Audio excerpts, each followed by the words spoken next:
Oke baik, assalamualaikum warahmatullahi wabarakatuh. Sahabat tani, kita jumpa lagi ya. Oke sahabat tani, kita mendapatkan pertanyaan, Pak, di kami sudah masuk musim kemarau nih Pak. Nah sama ya, di tempat saya juga lagi musim kemarau juga. Tidak beda di tempat sahabat tani di sana ya. Jadi ada pertanyaan dari sahabat tani kita, Pak, bagaimana caranya supaya tanaman kopi kita aman di musim kemarau? Dan apa saja tindakan yang harus kita lakukan, baik itu hal sepele maupun hal yang besar? Oke, saya bagikan ya, sahabat tani. Oke, baik sahabat tani semuanya ya. Kebetulan di tempat saya juga sudah masuk musim kemarau ya, di daerah Pondok Baru juga ya. Nah, sudah masuk musim kemarau, tetapi kenapa ya, alhamdulillah tanaman kopi saya aman, seolah-olah seperti tidak ada kemarau ya sahabat tani ya. Ini saya tambah sedikit ya cerita ya. Ini sudah masuk ke pembungaan kedua sahabat tani ya. Nah, jadi akan nyusul pembungaan ketiganya ya sahabat tani. Seperti ini kita lihat ya, sudah mulai memecah. Nah, jadi untuk di iklim tahun ini sahabat tani memang aneh ya sahabat tani ya. Yang merah buahnya ya merah terus, yang muncul buah hijaunya ya muncul terus, dan yang terakhir pembungaan selanjutnya akan terus muncul seperti ini sahabat tani ya. Jadi ini sudah mendekati musim pembungaan ketiga. Nah, jadi kalau musim pembungaan ketiga kalau sudah masuk, biasanya dia akan numbuh bunganya itu di ujung sahabat tani, di ujung ya. Nah, kalau di tengah ini biasanya di pembungaan pertama biasanya akan muncul di bagian tengah-tengah sini sahabat tani. Paham ya kira-kira ya. Nah, tapi ada juga sahabat tani di bagian tengah tetapi di pinggiran. Nah, seperti ini. Sudah mulai menghitam sahabat tani. Tuh. Sudah menjadi pentilan ya. Bagaimana kalau tiba-tiba datang musim kemarau? Apa tindakan yang harus kita lakukan pada tanaman kopi kita? Oke, yang pertama sahabat tani, jika tanahnya mengering, sahabat tani, jika tanah mengering dan di tempat sahabat tani masih berumput atau banyak tumbuh gulma, sebaiknya ya jangan disemprot dengan herbisida atau racun rumput sahabat tani. Jangan pernah sekali coba semprot kalau di tanah yang lagi mengalami kemarau sahabat tani. Kenapa? Ya, karena di saat kemarau sahabat tani semprotkan racun rumput atau herbisida, rumputnya mati tapi gas beracunnya akan menguap naik dan mengenai sekitaran kopi sahabat tani ya. Karena si racun rumput ini kan menguap ya dan panas sahabat tani. Nah, coba sahabat tani lumurkan tangannya dengan racun herbisida, cobalah jemur itu tangan, panas tidak ya. Nah, itu pantangan terbesar itu sahabat tani. Jadi untuk yang pemula yang belum pernah bertani kopi dan ingin bertani kopi, pahami itu ya. Jauhkan herbisida kalau lahan kita lagi kering atau dilanda kemarau sahabat tani. Tempat saya juga lagi kemarau ya, terlihat ini sangat kering tuh ya, terlihat kering dan tandus. Nah, jadi ini rumput yang sudah tumbuh ini rumput yang baru saja tumbuh, dan sebulan yang lalu di kala musim hujan saya babat sahabat tani. Jadi di saat kemarau seperti ini rumputnya memang tumbuh tuh seperti ini, tapi tidak saya apa-apakan dulu. Kenapa? Kan begitu ya. Karena sahabat tani ya, rumput-rumputan ini sahabat tani kalau di musim kemarau sangat menolong tanaman kita karena dia menyimpan air, kelembapan sahabat tani. Agak payah nih ya. Tuh. Ya, agak basah sahabat tani tuh. Perhatikan, ada kelembapan walaupun di dalam kondisi kemarau panjang. Nah, jangan dibersihkan dulu rumputnya sahabat tani. Terlebih kalau disemprot, wah itu fatal sahabat tani. Rumput mati, tanah beracun, uap gasnya bakal naik dan mengenai tanaman kopi kita. Makanya akhirnya kebun kita bersih, tanaman kopi kita menguning sahabat tani, seperti stres begitu sahabat tani. Ya, paham ya sahabat tani ya. Jadi rumput-rumputan ini saat masih kemarau itu jangan diapa-apakan dulu, apalagi kalau kita melakukan piringan. Saya di minggu lalu ada melakukan piringan, tapi saya hentikan sementara sahabat tani karena masuk musim kemarau ya. Nah, itu pantangan pertama sahabat tani. Oke, jadi masih ada petani kita menganggap remeh khususnya kopi Arabica yang katanya tanpa naungan bisa kok gitu ya. Tetapi siap-siap saja kalau musim kemarau akan menguning dan mati. Karena tanaman kopi Arabica ini daya tahannya itu tidak sekuat kopi Robusta sahabat tani. Ingat ya, tidak sekuat daya tahannya kopi Robusta. Bersyukurnya, beruntungnya saya pakai naungan sahabat tani. Tuh, ada naungan saya pakai. Nah, jadi di musim kemarau seperti ini tetap aman tanamannya. Tuh, sahabat tani tengok hijau ya. Tuh, tidak ada yang menguning. Pak, ini kemarau ini udah hampir sebulanan kemarau ya sahabat tani. Nah, jadi ya untuk sahabat tani petani kopi Arabica ya pakailah naungan pelindung ya, terutama lam turu. Yang lebih bagus itu lam turu sahabat tani ya daripada tanaman yang lain. Karena lam turu di saat musim kemarau akan bekerja sama dengan tanaman kopi kita, berbagi air. Makanya tanaman lam turu di zaman nenek moyang kami itu ya, tanaman lam turu ini mampu menyimpan cadangan air sahabat tani. Jadi waktu kemarau kopi dan lam turu ini saling berbagi air. Nah, kalau sahabat tani nggak percaya, coba deh tebang lam turunya di saat kemarau, basah nggak itu? Bakal mengeluarkan cairan nggak dari batangnya lam turu? Nah ya, cek sendiri deh. Nah, nggak usah percaya rumah saya, cek aja sendiri, tes ya. Oke, baik sahabat tani. Kalau memang memakai herbisida dilarang di saat musim kemarau, oke Pak, saya akan gunakan mesin babat. Ada juga yang harus dilarang di waktu kita pembabatan sahabat tani. Apa itu? Jangan terlalu tipis. Sewaktu kita membabat rumputnya jangan terlalu tipis ya, sekedar tipis saja gitu. Nah ya, bagian atasnya aja kita babatkan, jangan sampai ke dasar tanah, apalagi sampai gundul begitu ya tanahnya gitu ya. Itu nanti kalau kemarau datang sahabat tani semakin kering tanah kita. Jadi tanaman kopi ini bersama rumput sebenarnya itu ada untungnya sahabat tani. Tidak semua rumput membawa efek bahaya, tidak semua rumput itu bisa menyebabkan penyakit untuk tanaman ya. Hati-hati dan jangan salah kaprah, karena banyak di channel manapun saya tengok gulma dianggap musuh gitu ya sahabat tani ya. Padahal tidak. Gulma dianggap musuh di saat musim penghujan karena akan datang virus serta bakteri-bakteri ya, atau hama-hama yang akan bersembunyi di balik rumputan. Tetapi di saat musim kemarau ya, rumput-rumputan itu sangat berguna, mampu menyimpan air. Jadi kalau ada rumputan di bawah tanaman kopi kita itu di saat kemarau itu biarkan dulu.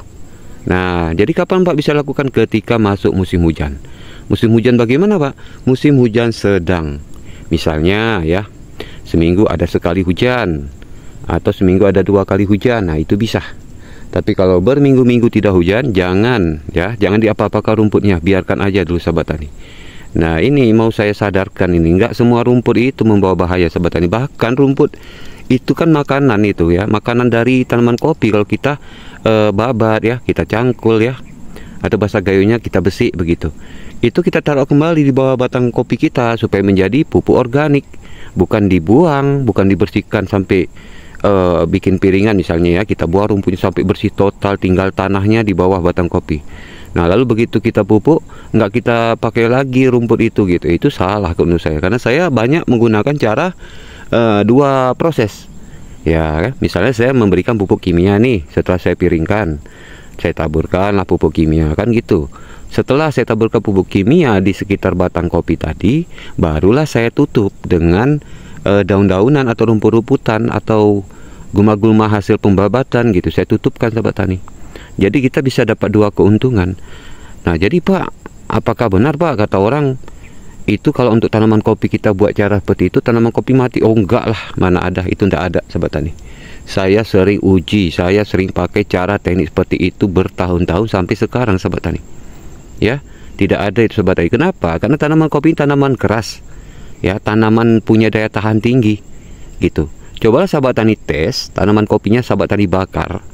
Ya, bakar ya, udah kena bakar, coba biarkan dalam minggu depan atau 1 bulan, pasti akan keluar lagi tunas baru.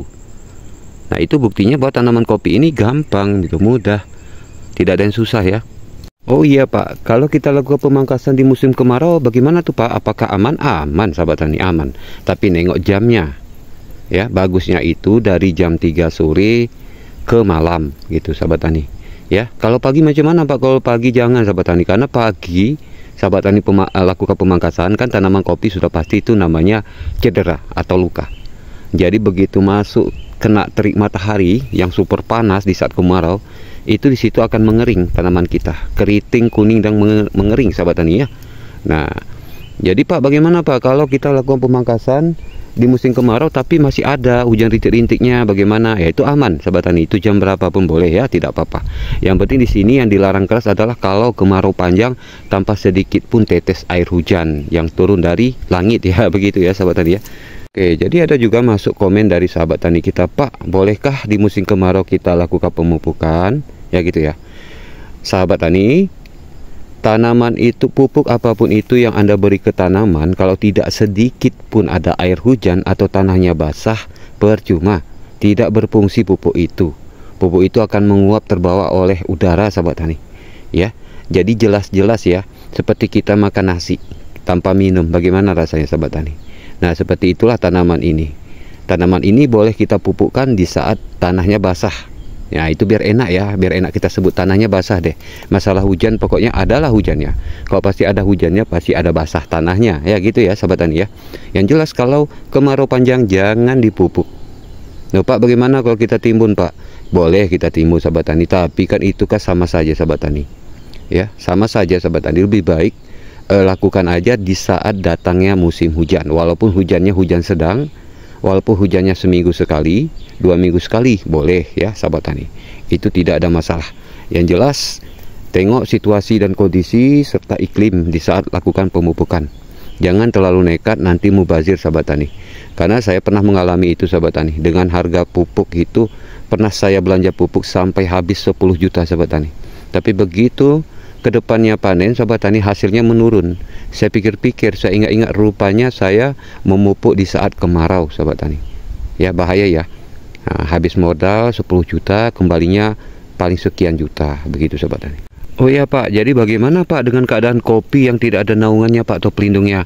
Ya akibatnya kopinya merana. Tidak langsung mati tapi merana sahabat tani ya.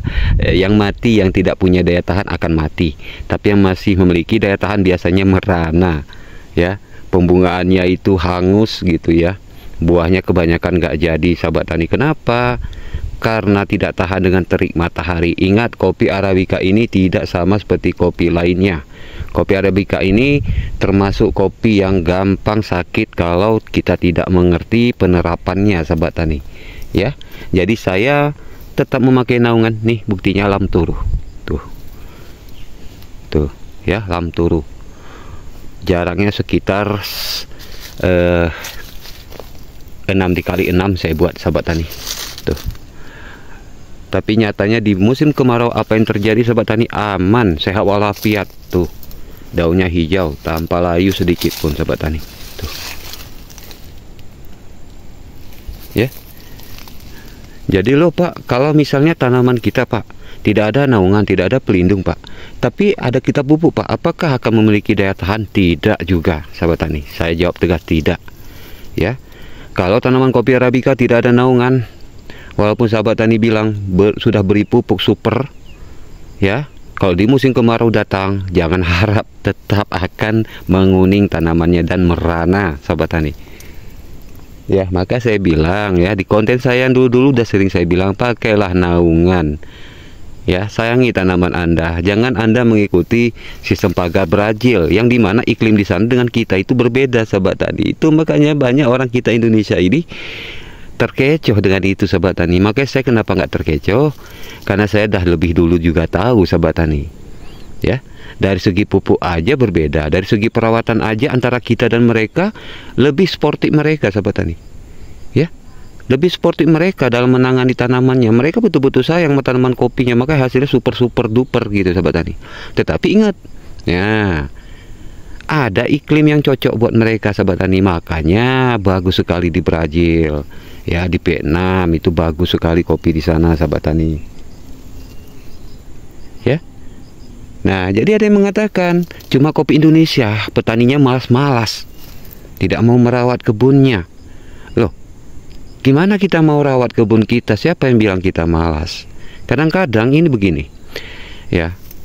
Kita ingin dibantu oleh pemerintah. Pemerintah ingin menunjang petani kopi ini supaya penghasilan kopinya melonjak naik. Kan begitu ya. Omset pendapatannya kan juga untuk aset negara juga. Kan negara juga yang untung ya sahabat tani. Tetapi harga pupuknya ya Masya Allah lah, begitulah. Sahabat tani udah paham kan? Harga pupuk. Semua dari harga pupuk, nggak semua petani malas. Petani ini rajin, tapi kalau pupuknya mahal, kalau petani berkelas rendah kayak saya ini, kayak kami ini bagaimana? Itu ya. Oke Pak, di antara kopi Ateng Super dan kopi Tim Tim Pak, kalau di musim kemarau itu siapa sih, kopi yang mana sih yang akan lebih mudah kehilangan bunganya atau perontokannya? Yaitu kopi Ateng Super ya, Ateng Super. Nah, Ateng Super ini kalau udah kemarau sahabat tani, kalau sahabat tani tidak memberikan kaliumnya dengan tepat, ya itu siap-siap rontok. Ya misal waktu pembungaan kopi Ateng Supernya banyak ya, bunganya banyak, begitu jadi buah hanya sedikit. Nah itu menjadi contoh. Loh bagaimana Pak kopi lainnya yang tahan Pak di saat musim kemarau pembungaannya? Kopi apa Pak? Itu Tim Tim sahabat tani. Kopi Tim Tim tetap bertahan walau diterpa angin kencang, tetap bertahan karena daya pegang pembungaannya pada calon ya, pada titiknya itu sangat kuat pemegangannya gitu. Nah jadi kalau kopi Ateng Super ini tidak kuat. Nah datang angin kencang, kadang-kadang hujan ekstrim aja itu, kalau tidak diberi nutrisi tambahan, nah itu bisa-bisa rontok itu kopi Ateng Supernya ya.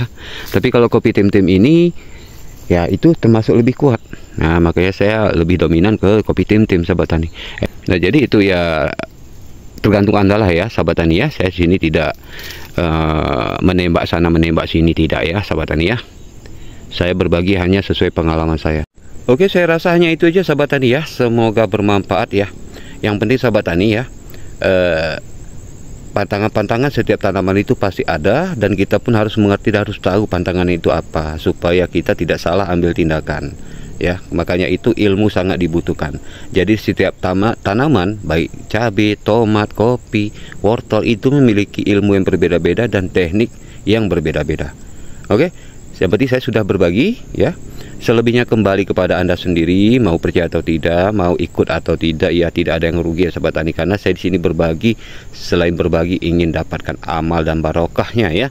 Oke kalau begitu sahabat tani, assalamualaikum warahmatullahi wabarakatuh.